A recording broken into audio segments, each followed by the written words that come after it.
And how do you pronounce your first name, just so I don't say it wrong? Akeiisa. Akeiisa? Cool.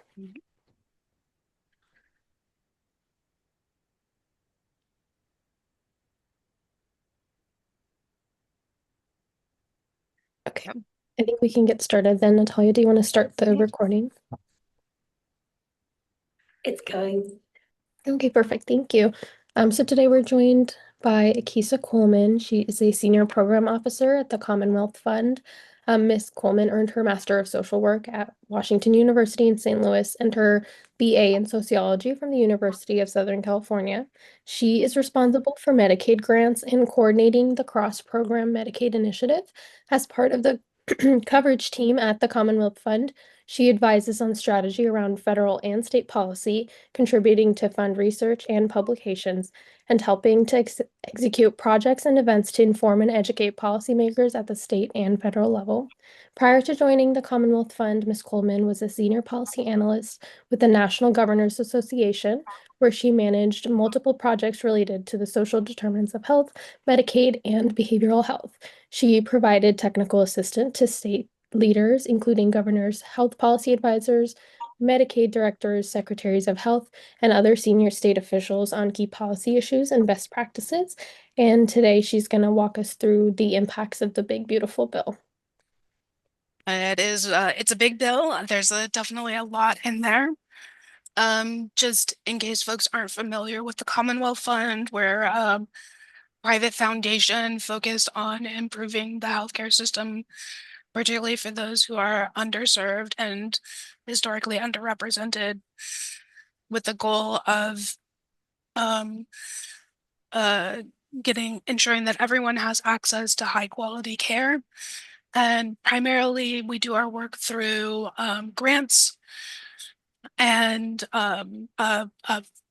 grants and internal research. Really, we're funding research to inform policies that are adopted. So, as you may have seen, we put out a lot during the reconciliation debates. I'm going to start with just quick little introduction to Medicaid. I understand you guys have already had an introduction to Medicaid. I just like to make sure that everyone's on the same page. And key factors when we combine Medicaid and CHIP, that's the Children's Health Insurance Program, over 80 million people are covered by the program. It's jointly funded by the federal and state government and administered by states within guidelines set by the federal government. Key piece here is that if you see one Medicaid program, you've seen one Medicaid program. You'll get tired of hearing it, but people will continue to say that, and it is very true. Just out of curiosity, does everyone in the room know the name of their Medicaid program? I saw a couple nods, some head shakes.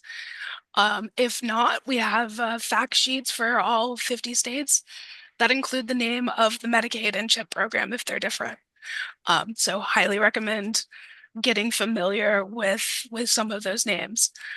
So Medicaid financing, really high level intro because we're going to talk about how some of the provisions in the reconciliation bill will impact financing. There's the base FMAP, that's the federal matching percentage for Medicaid.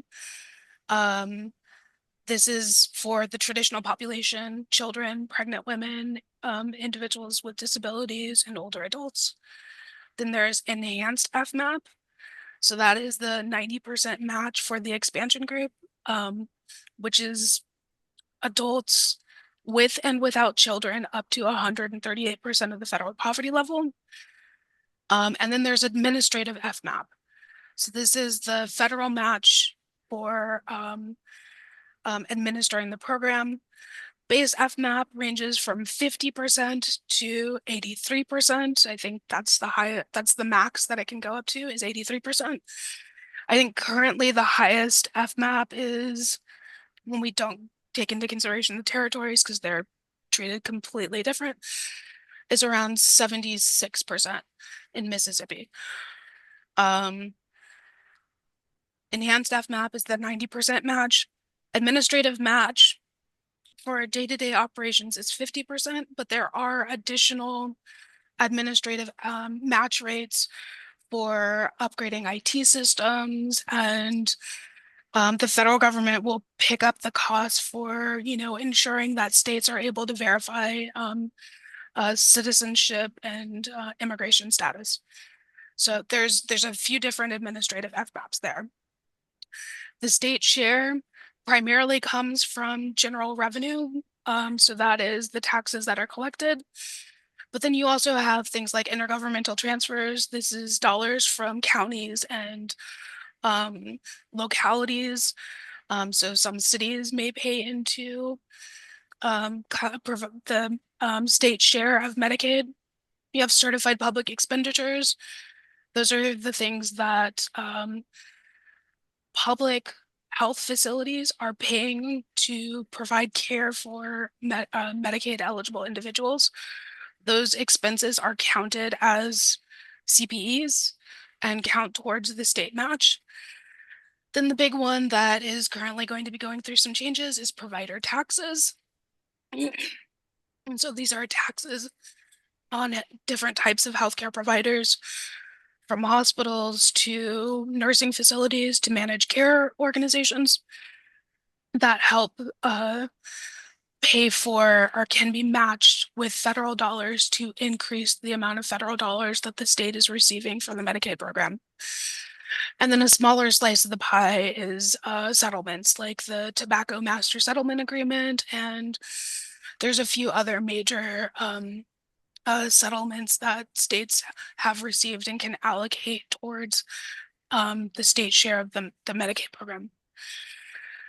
So last slide before we jump into the details.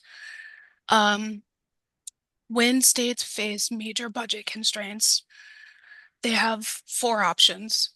They can raise revenue or cut other programs and use the money that was going towards other programs towards Medicaid. They can reduce eligibility, including ending the expansion group or reducing the income threshold for CHIP or other ways of reducing eligibility. And they can also cut optional benefits. So in case you didn't know, prescription drugs are an optional benefit, as is dental care for adults and physical therapy and case management, things that kind of help you manage chronic conditions and recover from accidents. Those are all optional. Some optional benefits are easier to cut than others. And then reduce provider payments.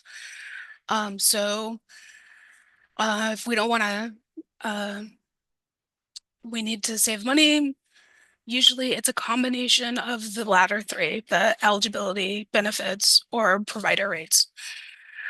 States, when they're trying to make up differences in their budget, they usually do a combination of those three. So often I spent a lot of time in Missouri. So dental cuts, adult dental was first on the chopping block, and that included reducing the reimbursement rates for dentists.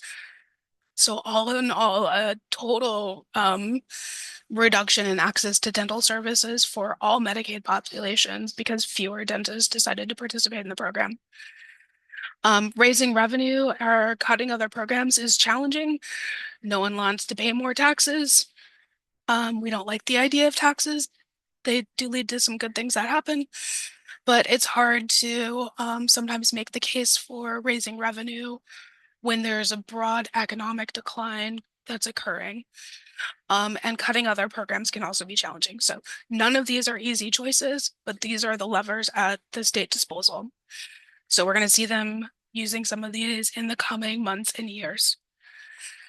So I'm mostly going to focus on Medicaid policies in the legislation, the OBBA, as some people are calling it. I refuse to say big beautiful bill because I don't see the beauty in the legislation. The big one that you've probably heard a lot about is the mandatory work requirement. So this would apply to the expansion group, everyone who is considered an adult, so 19 to 64. People would have to prove that they are participating in qualifying activities, 80 hours a month of qualifying activities, work, school, volunteering, or caregiving. There are exemptions for pregnant women, um, individuals with disabilities, and parents with dependent children under the age of 14.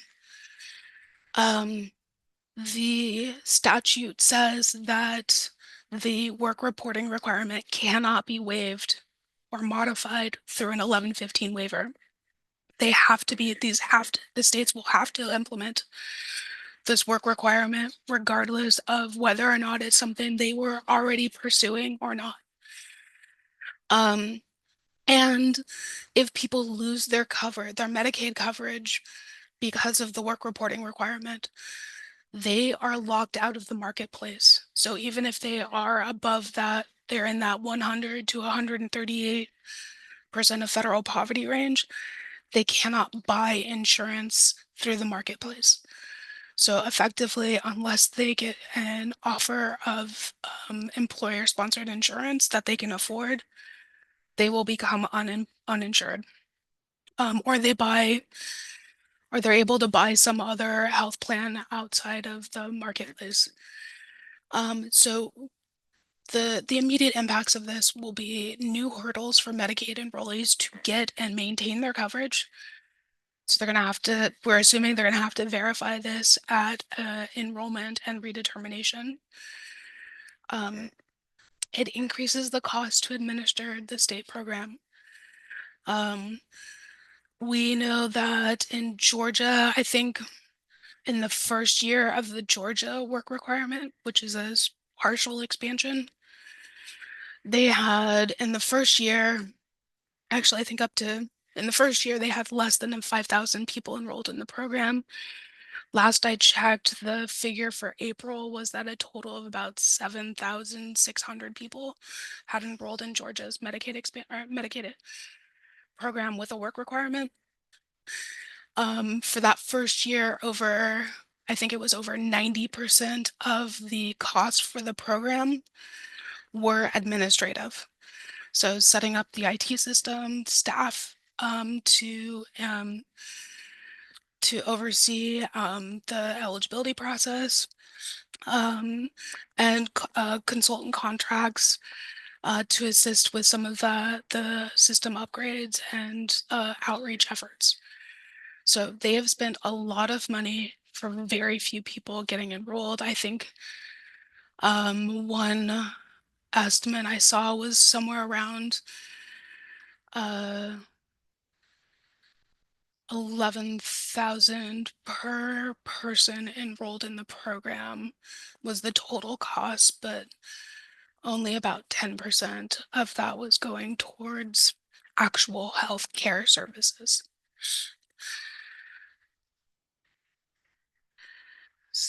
Screen's getting sticky here. So we released a report last month that noted, 43% of operating revenues for community health centers comes from Medicaid, and about 5.6 million patients at community health centers could lose their Medicaid in expansion states, which would result in $32 billion in revenue losses for CHCs, meaning those CHCs are likely to continue seeing those patients and not getting the Medicaid reimbursement they've been giving. Those patients will be uninsured and paying on the sliding scale that they offer. So they're going to continue to provide the same level of services with fewer financial resources. So I would not be surprised if we see CHCs closing because they can't meet the demand with the revenue that they have. I'm sure many of you have seen this slide or a variation of this chart just showing the vast majority of Medicaid enrollees that we're talking about work. They are already working or in school or taking care of a dependent child or family member with a chronic condition, or they themselves have a disability. Um, a very small percentage are not working by choice. So in effect, that I think it's 8% of people not working are the target of the work requirement, but it's going to impact the entire pool of Medicaid expansion enrollees. Um, so we know what happened in Arkansas. We know what happened in Georgia. These are just a couple highlights from Arkansas, where similar to the work requirement in the reconciliation bill, um, Medicaid enrollees had to report 80 hours of work each month, or they could lose their coverage for the rest of the calendar year. In the about 6 months that the 9 months that the work requirement was in place, 18,000 people lost coverage. There was no increase in employment, and people who lost coverage delayed care, skipped meds, and incurred medical debt. So lots of harms there. Um, the reporting process itself was a major driver of coverage losses. People weren't aware of the requirement. They had difficulty accessing and utilizing the online portal, which was frequently down for service right around at the times when people were most likely to be trying to utilize and utilize the portal and report their hours. So it was lots of factors that were going on there. Arkansas has submitted an 1115 waiver to implement work requirements prior to the OBBA being passed. It's not clear how that waiver will be treated. States do have the option to implement the waiver before or implement work requirements before they are required to by December 31 of 2026. So we know that Arkansas's work requirement does not completely line up with the requirements in the legislation. So it's not clear how much they may have to modify that before they can implement it, or if they can implement it and then make changes as they get closer to that 2026 deadline. In Georgia, where the expansion program is called Pathways to Coverage, it was delayed from being implemented due to the pandemic. There's lots of litigation. Eventually, it was approved. Like I said, in the first year of the program, fewer than 5,000 people enrolled in the coverage, and they have not been disenrolling people. They are only ensuring that they meet the they are only ensuring people meet the work requirement upon enrollment, which is part of the reasons it's taken so long for people to be enrolled in the program. And they are not disenrolled, for the most part, they had not been disenrolling people for failure to report their hours during that first 12 months because the administrative processes were so cumbersome.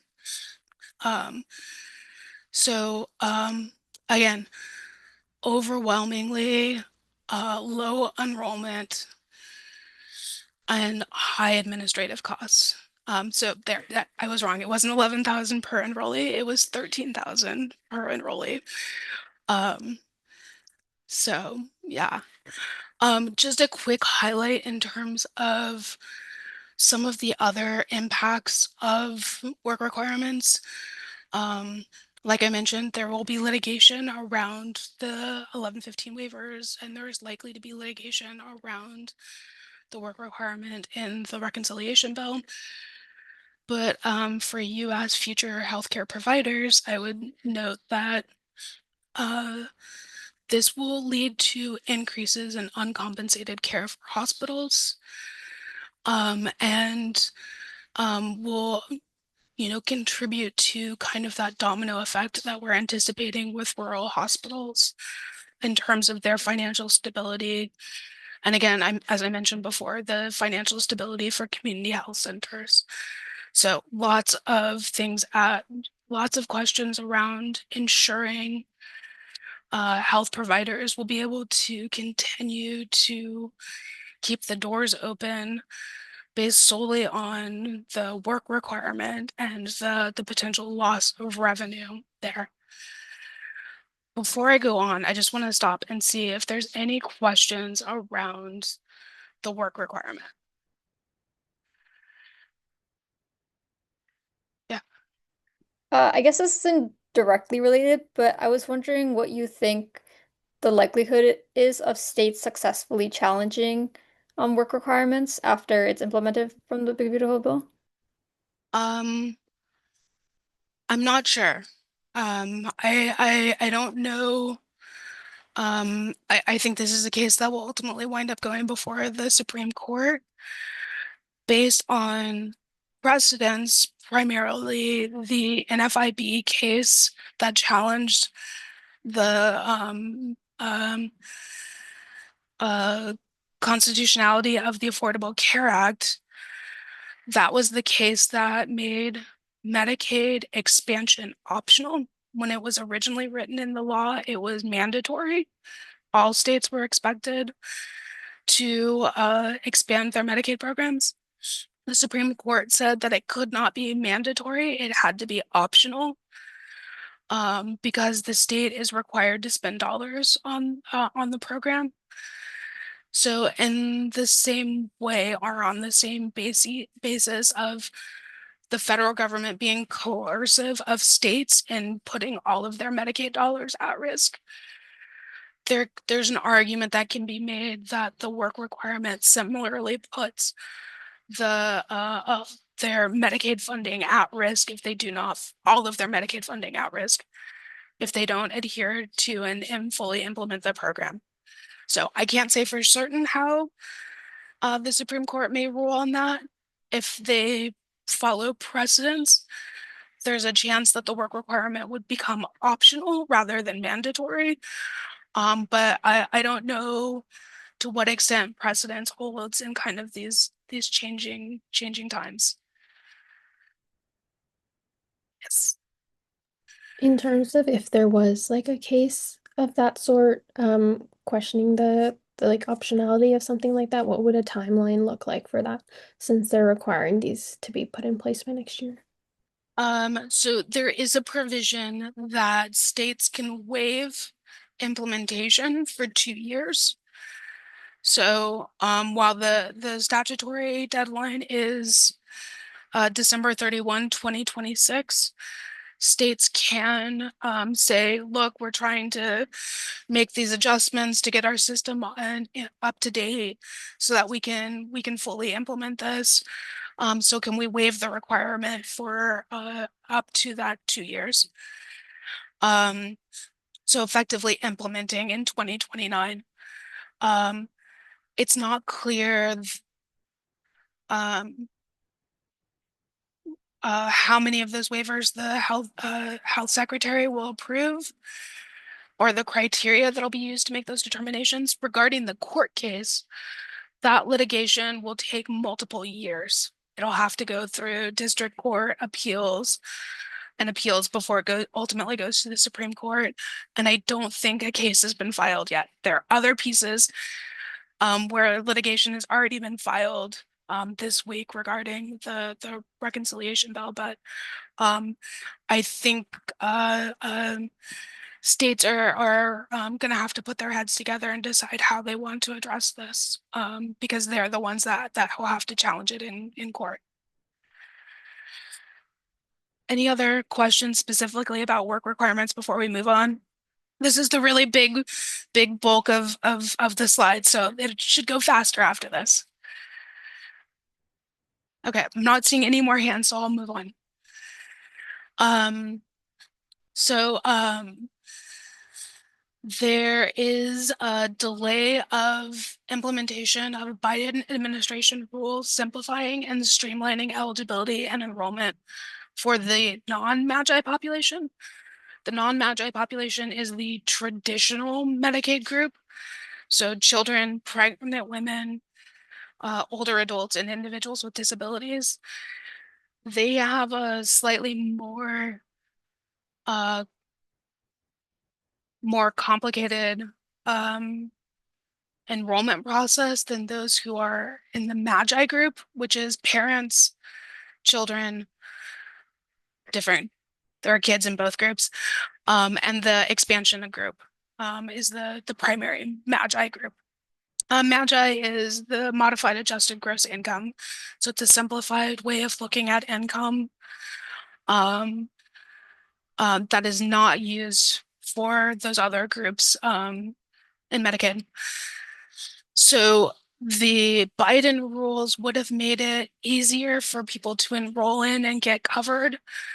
This will make it harder for particularly older adults to participate in the Medicare savings program, which helps pay for Medicare premiums and copays.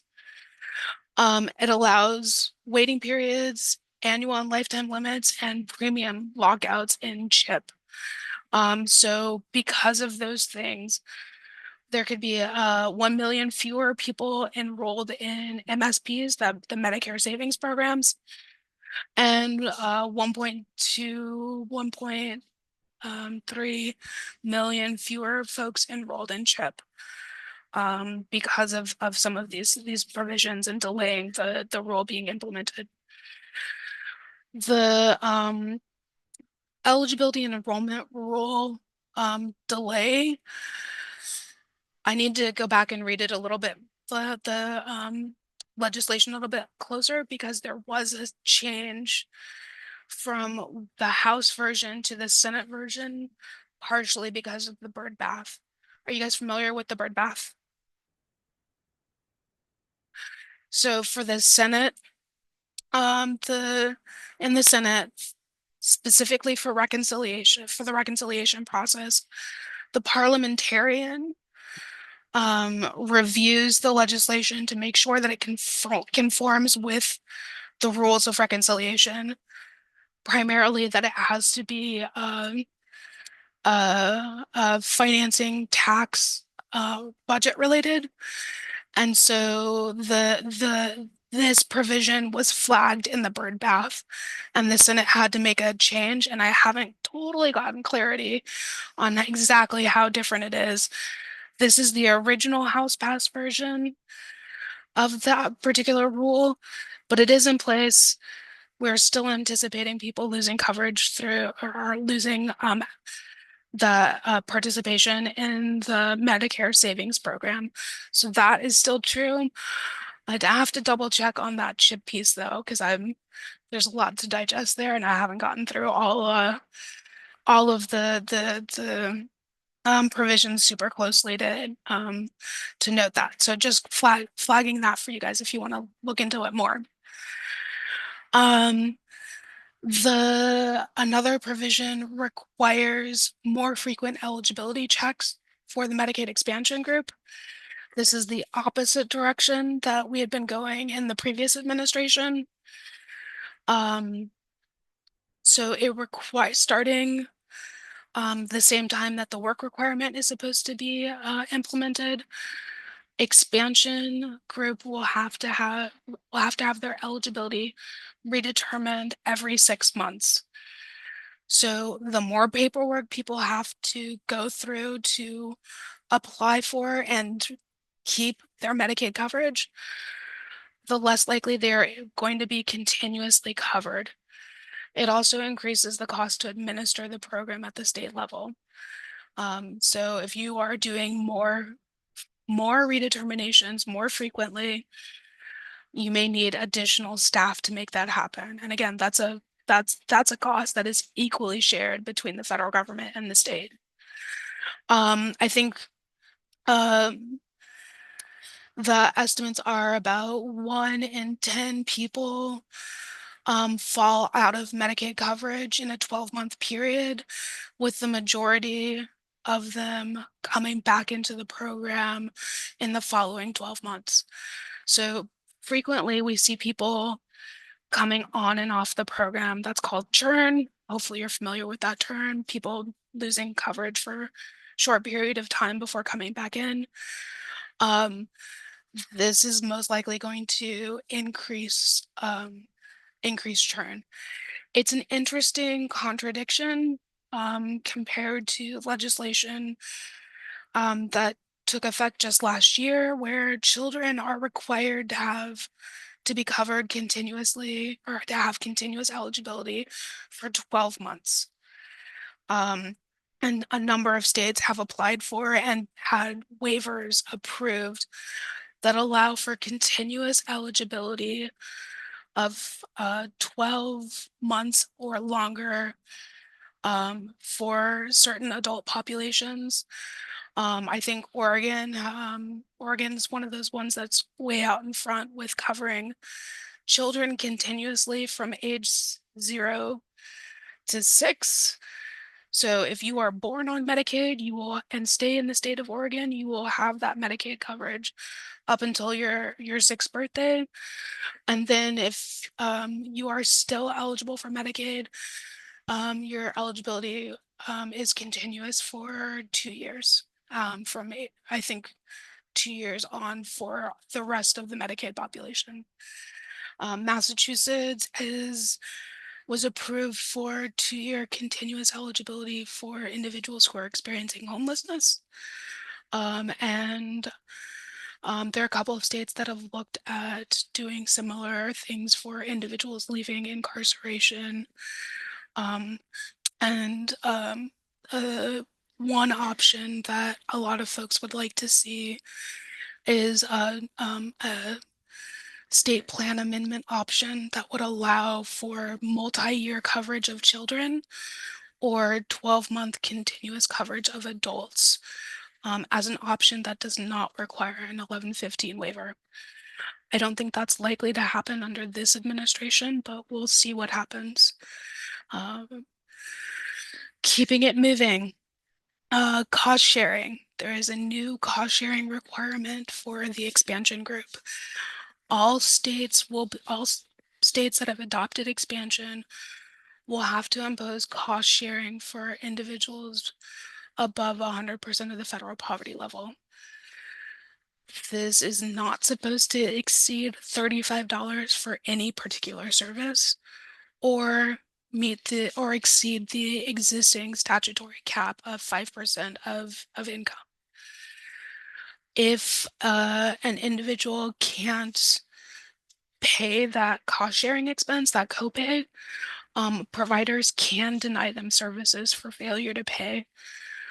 Because if the beneficiary doesn't pay it, they don't get the money.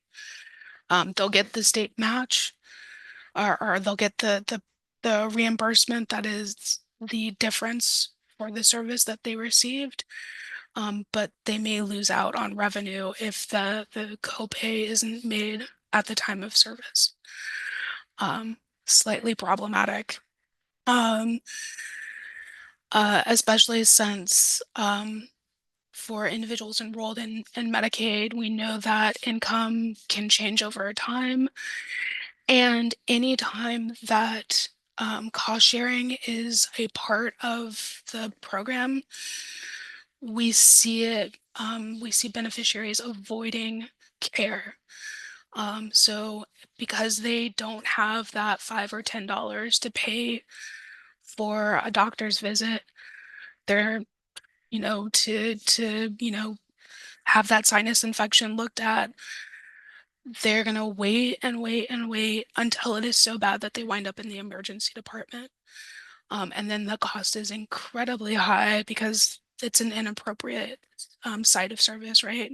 If the condition had been caught and managed earlier, it would have been, something a significantly smaller cost.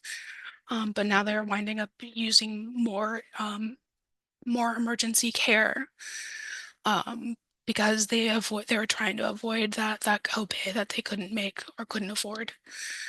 And again, This increases costs on the state side in terms of administering the program, as they may need more staff to oversee compliance and implementation.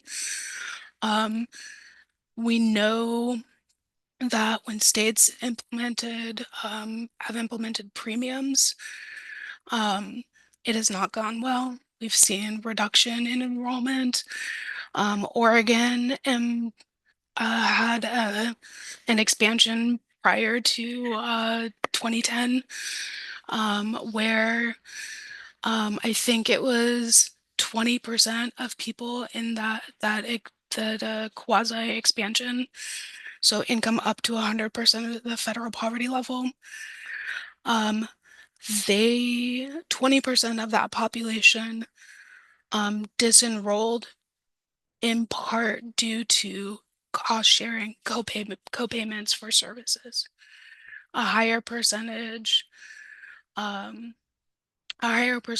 disenrolled due to premiums, but cost sharing itself was a factor in people losing coverage. So we know that this will impact people's utilization of care and may keep them from applying for Medicaid. Because a lot of times people do wind up in that tough choice of, do I pay the insurance premium, whether we're talking Medicaid or ESI or marketplace plans? Do I pay my health insurance premium, or do I pay my rent, or put food on the table for the family this month? You know, people make really hard trade-offs when the cost of healthcare continues to rise. So going back to where we started regarding Medicaid financing, there is a moratorium on new provider taxes. Provider taxes will be frozen at current levels, which effectively restricts the funding states have for their share of Medicaid. It makes it harder for states to raise revenue for their share. In fact, because North Carolina's Medicaid expansion is fully funded through provider taxes, they may have to end their expansion because those provider taxes at the current levels will not keep up with inflation and the cost of healthcare. And so they, at some point, they're not going to have enough of those provider tax dollars to fund the expansion, to fully fund the expansion. And because it's in their state legislation that is the primary sole source of funding for expansion, they will most likely have to end their expansion. Unless the legislature and the governor can agree on a compromise and change that language. So this has pretty significant implications for how states fund their share of the Medicaid program. And this is the last piece that I was planning to cover. It's there's a limit on Medicaid managed care state-directed payments. This is super weedy and wonky, and it's important for you to know. So effectively, state-directed payments are a supplemental payment for Medicaid providers that currently are allowed to be at the average commercial rate in that state or in a region in that state. So there can be multiple state-directed payments within a single state. Those states that already have approved SDPs, or state-directed payments, those would be grandfathered in but cannot be modified going forward, and will be ratcheted down in expansion states until they get to 100% of Medicare rate. And it's going to be 110% of Medicare rates in non-expansion states. So anyone that's not grandfathered, you can no longer use that average commercial rate. You have to set that supplemental payment at the Medicare rate. So because Medicaid reimbursements tend to be some of the lowest of all of the different payers, bringing them up to that commercial rate really helps some of the most at-risk safety net facilities. So rural hospitals, children's hospitals, and those hospitals that disproportionately see a high number of Medicaid patients are going to have some could see some pretty significant reduction in revenues as this is implemented. And again, this is reducing state options. So not only are they limited in terms of how they can raise revenue to fund the program, they're now going to be limited in how they can ensure providers participate in Medicaid. So we funded a report looking at state-directed payments. This, again, like I said, is super wonky, really weedy. But 19 of the 25 states with state-directed payments would see a decline in revenues to hospitals of at least, is it 20%? Sorry. Yeah, I think it's at least 20%. So we're talking is pretty significant impact in those states with state-directed payments. That was the big picture on Medicaid. There are also marketplace provisions, so impacting the ACA marketplaces, both the federal marketplace and state marketplaces in terms of enrollment periods, who is eligible for subsidies. So legal immigrants are being excluded from receiving marketplace subsidies. The bill does not extend the enhanced premium tax credits that were adopted during the pandemic. And so we anticipate a significant number of people will be uninsured because of that loss of premium assistance. And there are some additional little weedy things around that. I do have some resources that can help you guys with that, but I'll stop sharing and I'll stop sharing the screen now and we can have a discussion. Yeah, thank you so much for walking us through. That was a lot, but it was, I think, very informative. Does anybody have any questions to get us started?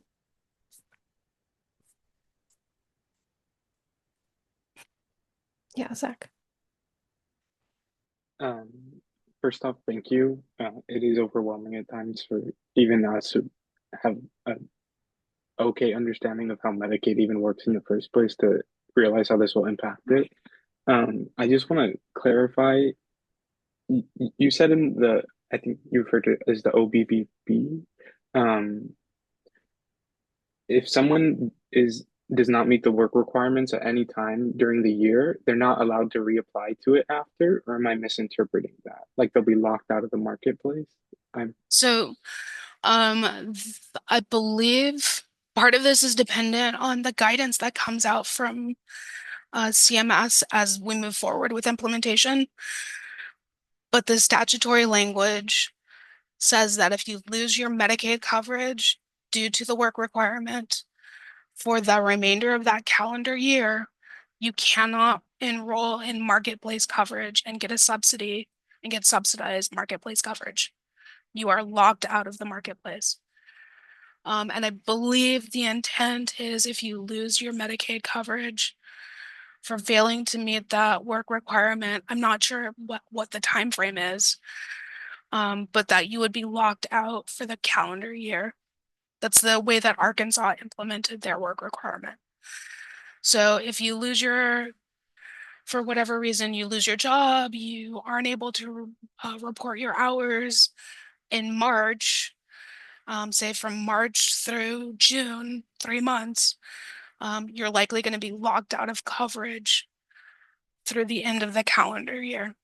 So if you lose, if you lose that coverage in December, that's the end of the calendar year. So you should be able to reapply in January. But again, this is all going to be dependent on the guidance and rulemaking that occurs after legislation has been adopted.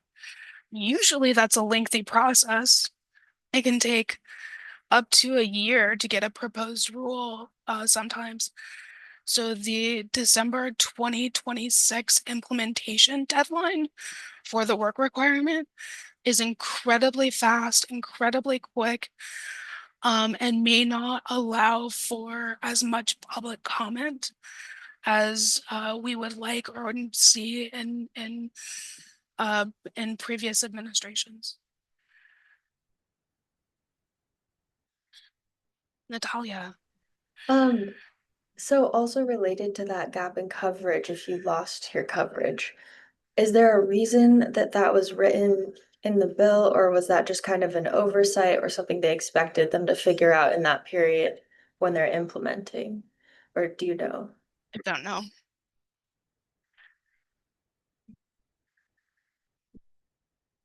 Marvin. Oh, you're muted. Thank you so much for coming and for this presentation. I'd like to make 4 statements, and one by one have you tell me if I'm wrong. Okay. Or if I've gotten the main message. Okay. First statement is that the funding, the Medicaid, so I did the presentation, this internship on Medicaid, and gave an overall gestalt of how it's funded. That there's a certain population that's mandatory, the expansion and other populations that were more optional. Yeah. In both groups, the state would spend a certain amount of money, some of it optional spending, and the federal government would then kick in additional money based on a formula. Right. So that's true, but you've made it clear that that general gestalt is is too simple, that it's actually more complicated. And that states are using certain gimmicks in funding to try to get more money for their Medicaid programs. Examples being the state-directed payment. Like they have the option of paying providers a little more, because when they do that, a little more that they're spending will then be matched by the federal government, and they're getting that much more federal funding to get people covered through Medicaid. And similar. Sort of. So I think the provider tax is a better example of that. Yeah, where it is primarily Medicaid providers who are seeing lots of Medicaid patients who pay the bulk of those provider taxes. States could broaden the class of providers who are paying those taxes, and that would potentially make it easier to meet the hold harmless provisions, where there is not a guarantee that everyone paying into that tax will get those dollars back in Medicaid reimbursements. So if you tax more providers, including those who are not predominantly Medicaid providers, potentially that increases the amount of dollars that you have to work with. And at the same time, it doesn't stop the hospitals from spreading some of those dollars back around to each other, so that those who don't see a lot of Medicaid patients get back all that they've paid into those taxes. Because having some reimbursement for those predominantly Medicaid providers is better than no payment at all. And so they're willing to split some of those revenues that they're getting with those other hospitals. There's a lot of gaming that can happen because this is so complicated and every state is different. It's not clear to what extent that's really happening. But yes, there can be some gaming that happens there. Wait, I'm dumbing it down a lot further. And just tell me if I got the general scheme. The provider tax is a Medicaid program imposing a tax on a doctor who's participating or a hospital for the privilege of participating in the Medicaid program. And then the tax that they paid gets entirely refunded. Not 100% entirely, refunded. not always. It's supposed to be set up in such a way that they're not guaranteed to get back everything that they paid in that tax through reimbursements. That's what's supposed to happen. It's a question mark in terms of to what extent are providers recouping that full amount of what they pay in the provider tax plus what the federal government matches. You're being a little too accurate. The general scheme is that the state imposes a tax on the providers. The providers get most of that money back, but the state then can get that money matched. So the Federal state, money. so It's a so scheme to get more federal money because the programs need more money. yes. And I'm calling it a gimmick because it's complicated and it's gratuitous.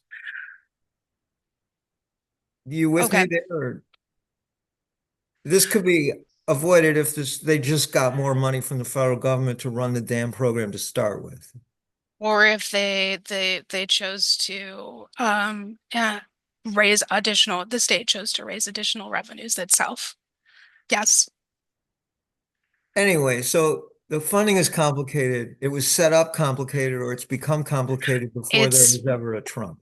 it was set up to be complicated before there was ever a Trump. It has gotten more complicated as states have had fluctuations in their budgets and trying to keep the and trying not to cut the Medicaid program. Yes, they have come up with these different provider taxes to try and keep the revenues coming in and increase the federal match without having to cut back the Medicaid program. Yes. Okay, now second of the four, it's Oh adding man, we're only on the second. I thought we were on the third. no, we're adding administrative barriers, making it harder to enroll. Trump is this plan. Yes. Making it more complicated, a narrower enrollment period, this whole paperwork requirement with the work thing. So it's going to be, you could still enroll if you do absolutely everything right, but there's going to be a lot of people who just aren't going to get through all these hoops. So that's a big method of reducing expenditures is by figuring, a lot of people aren't going to handle all these requirements. So yes, people will lose coverage because they can't meet all of the reporting requirements. They can't get their marketplace enrollment done within the shorter enrollment window. Um, and they can't keep they can't continuously keep their coverage because of that ongoing reporting and administrative hurdles. So administrative hassles decreasing overall enrollment, and thereby the federal expenditure drops if fewer people are enrolled. Yes. Okay, the third is one unfortunate, maybe intentional impact of this. It's actually adding to the administrative costs of both the state and probably the federal government too, to impose all of this paperwork stuff. The states have to do it, it's complicated, and the federal government has to make sure they're doing it. That'll add administrative costs. So we're actually diverting money from providing care to patients, coverage for patients, over to administrative spending to cut the number of people it's covering. I mean, sounds almost diabolical. The fourth of the four is that instead of saying, okay, up till now we've covered everybody, say, who's up to 150% of poverty or whatever it is, 100% of poverty, they could have just said, Trump could have just said, okay, we're cutting that to 70%. Then all the journalists could look at that, figure out how many people fall into that group and say, they're directly doing this. They're cutting, 10 million people because they're lowering the amount of money. But that would look bad. So instead of doing that, they're doing all these complicated things that nobody understands. I don't understand this. This is really complicated.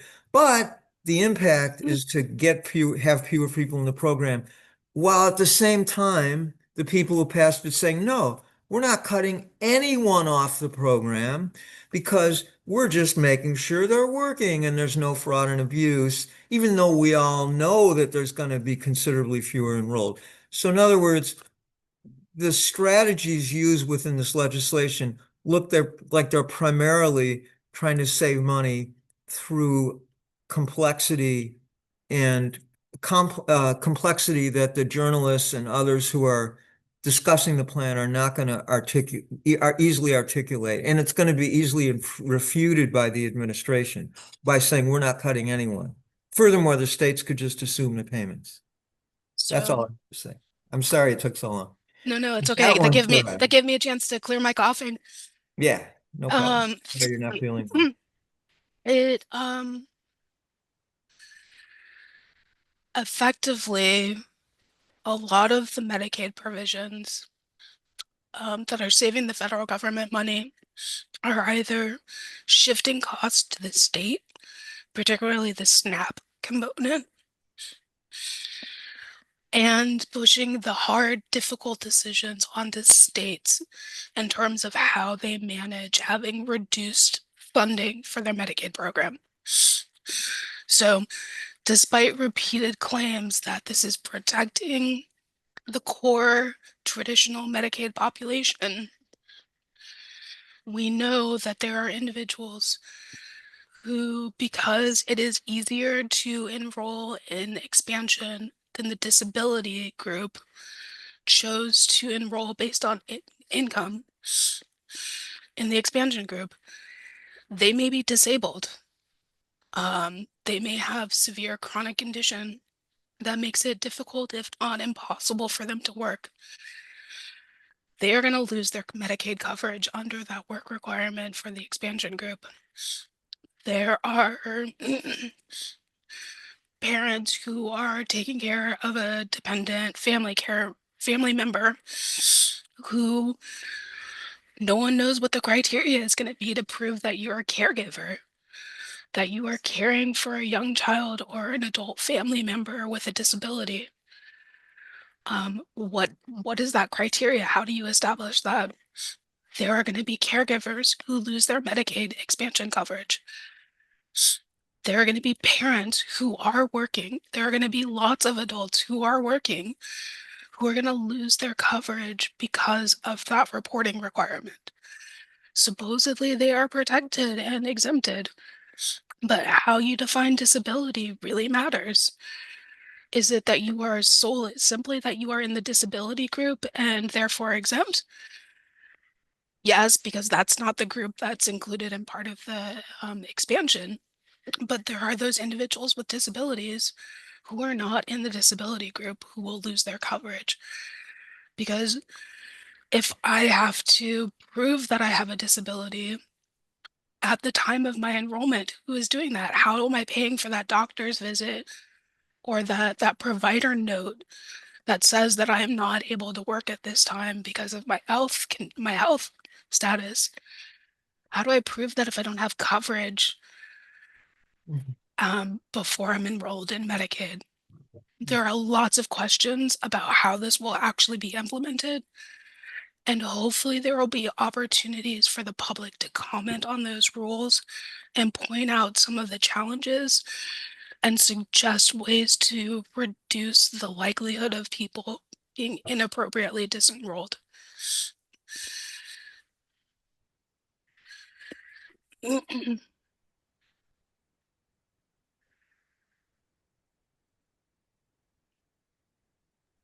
I know you had said when,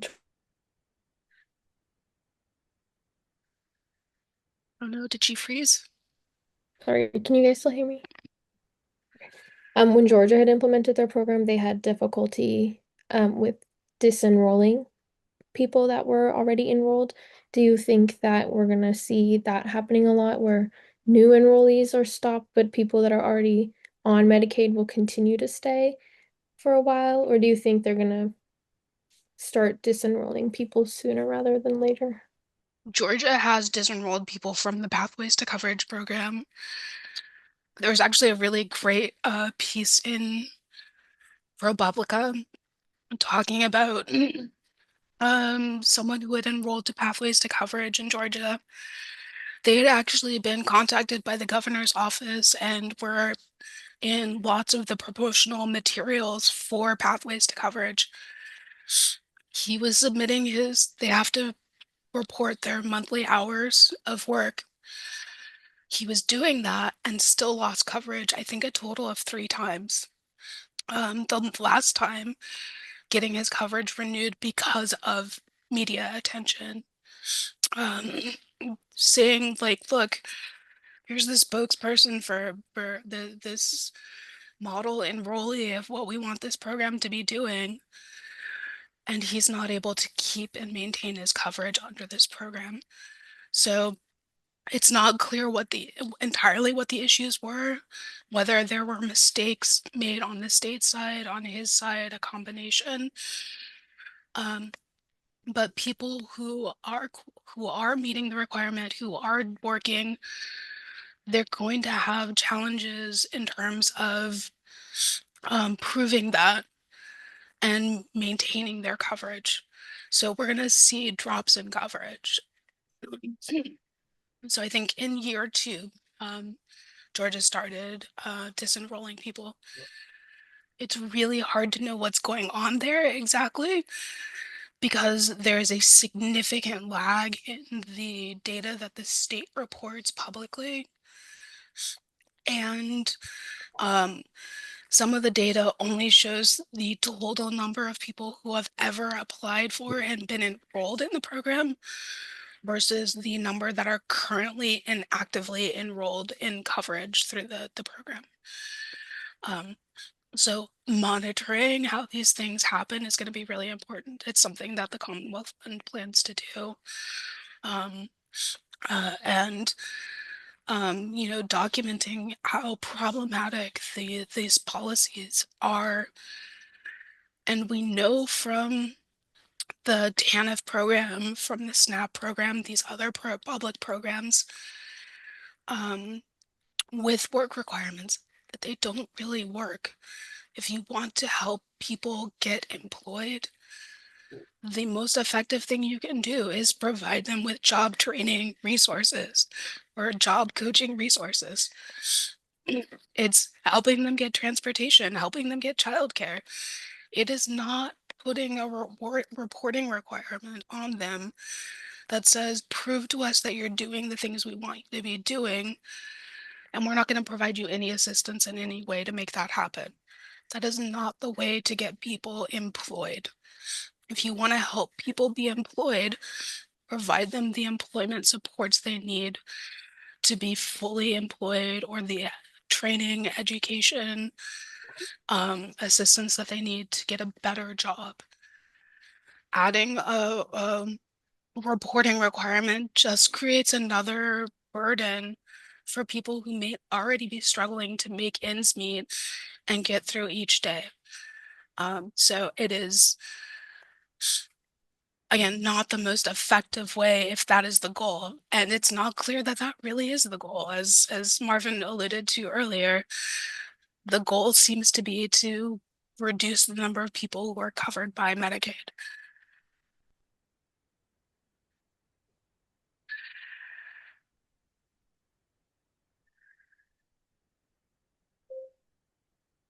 Go ahead, Marvin.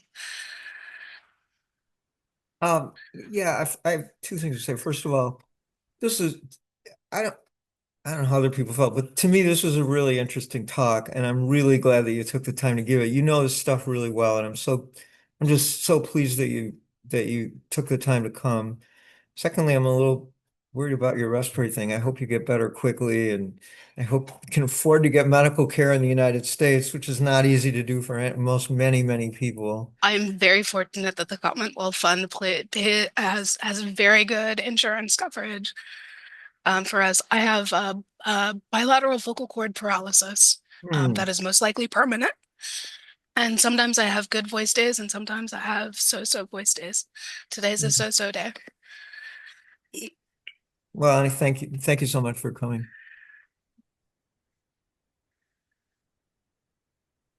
Like I said, I'll share the slides with Marvin and he can get them back to you guys. There are, again, I put in a ton of resources Medicaid resources, marketplace resources, and then some pieces around the Biden administration rules, and what the intent of those rules are, and some of the impacts of the reconciliation bill on delaying implementation of some of those pieces. Zachary, are you going to take the last question? When you say marketplace, that's like the ACA marketplace is also Mhm. impacted by this bill, in addition Yes. to the Medicaid. Okay. Yes. Okay. Okay. Just wanted to clarify. Thank you. Yep. My focus is Medicaid, so I focus mostly on the Medicaid pieces, but there are significant changes to the marketplace that will lead to people losing access to affordable coverage through the ACA marketplace, or Obamacare marketplace, as you prefer. All right. There's no more